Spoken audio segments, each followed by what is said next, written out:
Hi guys, it's Mrs. England and I'm reporting to you. Let's see, today is Monday. I don't know if you guys feel the same way, but I feel like I'm losing track of what day it is. Feels a little bit like Groundhog Day, if you've seen that movie where I get up and it kind of feels like the same thing over and over again. I miss you guys. I miss being around you, and this is kind of tough for me to not be around you more often. And it sounds like this is how we're going to finish out the year. So we'll make the best of it. But I do miss you guys, and I know that this is not the easiest thing, but hang in there. Please make sure you're communicating with me. Some of you have been real good about emailing you if you have questions, and I hope you feel like I'm getting back to you real quick because I'm checking my email like all the time. Today I wanted to talk a little bit about your inner fish video. I hope you liked it. That's one of my favorite videos. For me, as a learner, that helped me understand evolution so much, or how we could evolve from something like a Tiktaalik. So today I want to talk a little bit about the video, and then I'm going to introduce the next project you're going to do. We're not going to project it out by the end of the year, but this next one is a project as well. And this video will go through the video on the inner fish, and we'll go through your next two assignments, and I will link the time at which I just start describing the two different assignments if you need to go back, because I'm not going to do 3 separate videos. I'm just going to do one. Okay, so the goal of this video, or the goal for this week, is evidence for evolution. Here is the standard that they have set out for students. It says students will be able to, so this is you speaking, I can communicate scientific information about how common ancestry and biological evolution are supported by multiple lines of evidence. So they want you to understand what the evidence is for common ancestry and what the evidence is for biological evolution. So the assignments that go along with this that should help you figure these out and help you play with these ideas a little bit are a digital gallery walk, which is basically the background for your project, and then you're going to do a digital evidence poster. Okay, so starting with the video, did you guys have gill slits?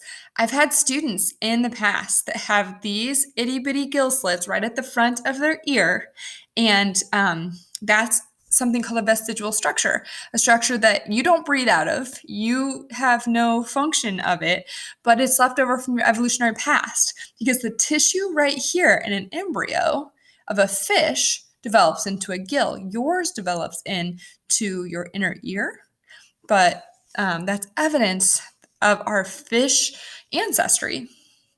So check it out. All right, one of the biggest ideas of the video was this question. So see if you can answer it. It says the diagram below illustrates the forelimbs of 4 different organisms. Although the limbs look different, they share common patterns. These common patterns suggest, well, let's look at it. We see a human, a cat, a whale, and a bat. And these limbs look pretty different. A whale's fin and my arm look pretty different. A bat has a wing. Human, that's an arm. Cat, that's what I call a leg. Whale, that's a fin. However, if we look at the structure of the bones, we'd see there's 1 bone, 2 bones, wrist bones, finger bones. So those of you who know your anatomy and physiology, you might know the humerus, the radius, the ulna, the carpals, metacarpals, and phalanges. It doesn't matter which one of these organisms you look at, they have those same arrangement of bones. Surprisingly, even a whale's fin. Humerus, radia ulna, carpals, metacarpals, and phalanges. So which of these would be the correct answer here? Take a look at A.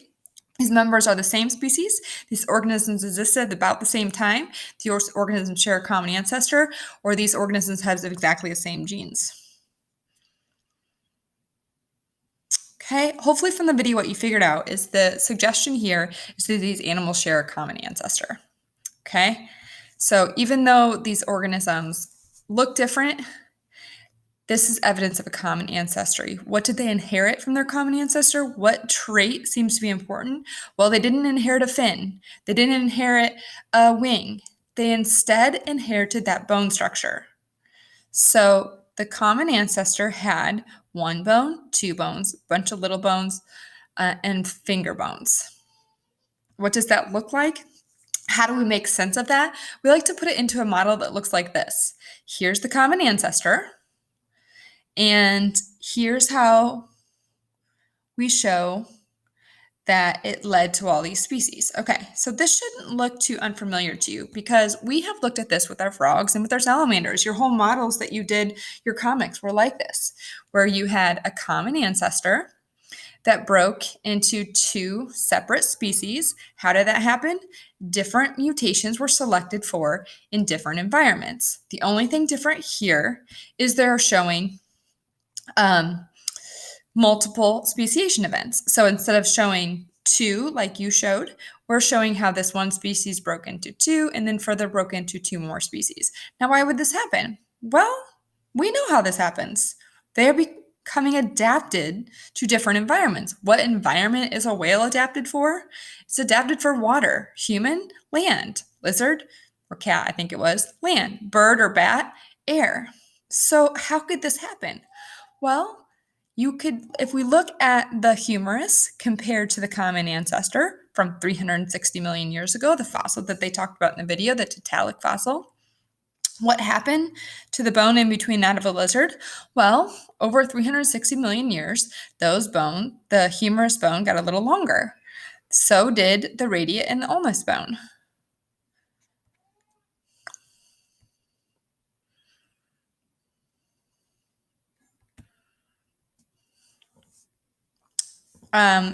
Okay, and if we look at that of a whale, what happened? The finger bones got much longer. So this is evidence of a term called common descent or common ancestry. Now, we don't actually mean from this one organism. What we mean is there's a common population, and that population had variation within it, and different variations had a reproductive advantage in all of these different environments. And if we think about 360 million years ago, and then these modern organisms today, that's a lot of time for mutations to accumulate and for speciation events to occur. So these models are something called phylogenetic trees. Here's a different way to look at it. When you looked at your frog model, you had one common ancestor and two different species. This is just a bigger one. Here is 4 limbs. What does that show? Everything past that point has 4 limbs. So it's kind of crazy, but there was a time in the fossil record where organisms did not have 4 limbs. There was no fossils from past 360 million years ago of organisms that had 4 limbs. That body plan shows up, and once it shows up, it's pretty successful. It has a reproductive advantage, and many organisms today still have 4 limbs. Okay, so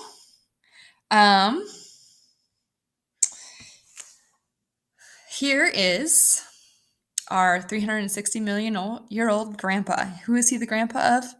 What we're trying to show evidence for, or what the video showed evidence for, is he is the proud grandpa to all 4-limbed or species that includes amphibians, mammals like us, like me, turtles, lizards, snakes, crocodiles, and birds. All of those 4-limbed animals have a common ancestor of something along these lines. Okay, so what you guys are going to do today is you're going to look through the different evidence for evolution. And much of this was presented in the video, but they want you to be able to think about which is the strongest, which is the most compelling, and which is the least compelling. So here's a misconception alert. I want to just make sure we're on the same page here. A lot of students will think something like this. Evolution is a theory, and that means it's a guess. That's incorrect. That's an incorrect understanding of what a theory is in science. A theory in our everyday language does mean a guess, but in science, it's something very different. If something's a theory, it's held very high because there's multiple lines of evidence that back it up. And it is accepted by all scientists that this is true. Okay? We do not doubt that theories are true. Okay? There is not scrutiny about theories are true in the scientific field. They are held up by multiple lines of evidence, which makes them very strong. So your goal of the assignment is to look through those multiple lines of evidence. Okay, so need to know terms for the project. First thing you need to know is you need to make sure that you understand what the term evolution is. Okay, evolution is change in the heritable characteristics of biological populations over successive generations. In other words, their change in genes of a population over time. Okay, so we've covered that before. Just to review, but new to us is the word common ancestry or common descent. So this is when one species is the ancestor of others. So when we had that brown frog that split into those two species, that's a common ancestor. And what the theory of evolution states is that all life has a common ancestor of bacteria. So how could that be? How could I have a common ancestor of bacteria? Well, we have evidence of that. For example, you have DNA and bacteria have DNA. You have cells, bacteria have cells. So that's what you're going to work through is what is the evidence for common ancestry and for evolution. And the other need to know terms for the project is empirical evidence. This is information received by observation and the documentation of patterns through the behavior of experimentation and observations. So that means it's based upon observable, repeatable, testable evidence. And then you also need to know what the word compelling means, because I'm asking you which of the lines of evidence are most compelling. The word compelling means that they're not able to be refuted, it's persuasive and convincing. So a synonym for the word compelling is convincing. Which of the lines of evidence for you were most convincing in understanding common ancestry and evolution? Okay, so I want to take a moment and go through the project with you. The first thing you're going to do is you're going to go through the gallery walk. So here is, let my computer load here. Okay, here is what you're going to eventually do. Step 1 is going to be your gallery walk. Step 2 is going to be your evidence for evolution. So here is the standard that I already read. I can communicate scientific information and how common ancestry and biological evolution are supported by multiple lines of evidence. So this is the background. I'm going to read it out loud. In his book on Origin of Species, Darwin included a lot of evidence to show that evolution had taken place. He made logical arguments to support his theory that evolution occurs by natural selection. Since Darwin's time, much more evidence has been gathered. The evidence includes a large number of fossils. It also includes detailed knowledge of living things right down to their DNA. Directions. You will create a digital poster using Google Drawings showing, in your opinion, the 3 most compelling or convincing pieces of evidence for evolution. You will do this by remixing the evidence presented in the digital gallery walk that I did for you. So here is how you're going to complete this project. Before starting this project, you need to have watched this video. Then you're going to complete the Evidence for Evolution digital gallery walk. This is on the classroom. This will provide the background information. So I go through each type of evidence for you, and you're going to choose which of the evidence from that digital gallery walk that you find most compelling. Make sure that you're able to argue why they're the most compelling. Why was that evidence convincing for you? Then you're going to construct a digital poster. Everyone will receive their own blank copy of a Google drawing on the Google Classroom. This is where you need to construct your poster and make sure that you look at the rubric after you complete during and after you complete your posters. This will all be due by midnight on Friday.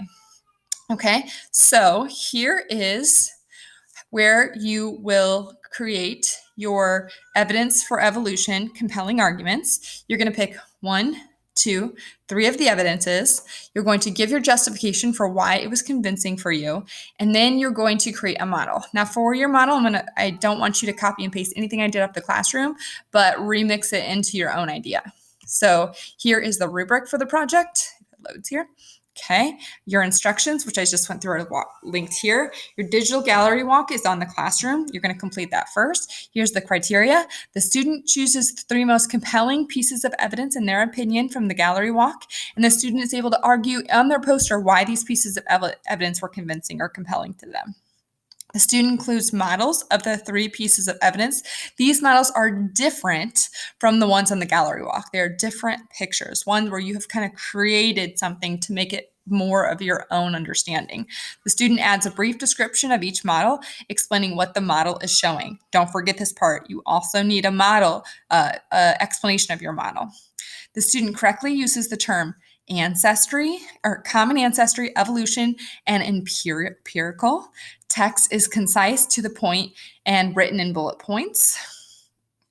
The student creates an original work or responsibly repurposes or remixes from the digital resources and has a new creation for the model. The student communicates complex ideas clearly and effectively by creating or using a variety of digital objects such as visualizations and models.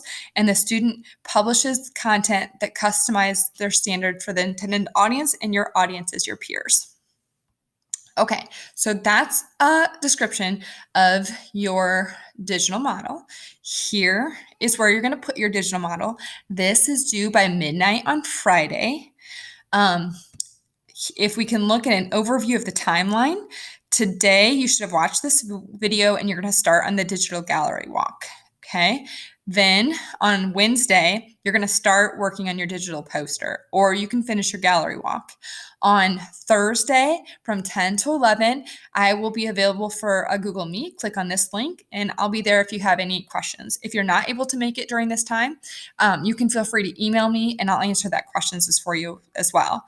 Your gallery walk is due by 9 a.m. on Thursday, and then on Friday by midnight. So you have time. You can kind of move this around when you want to work on it. By Friday at midnight, you should turn in your evidence for evolution.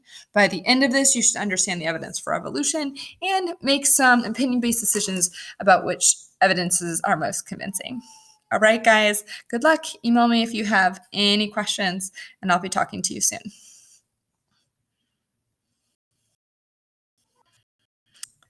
I don't know if you can hear the babies crying in the background. I gotta go get them. All right, bye, guys.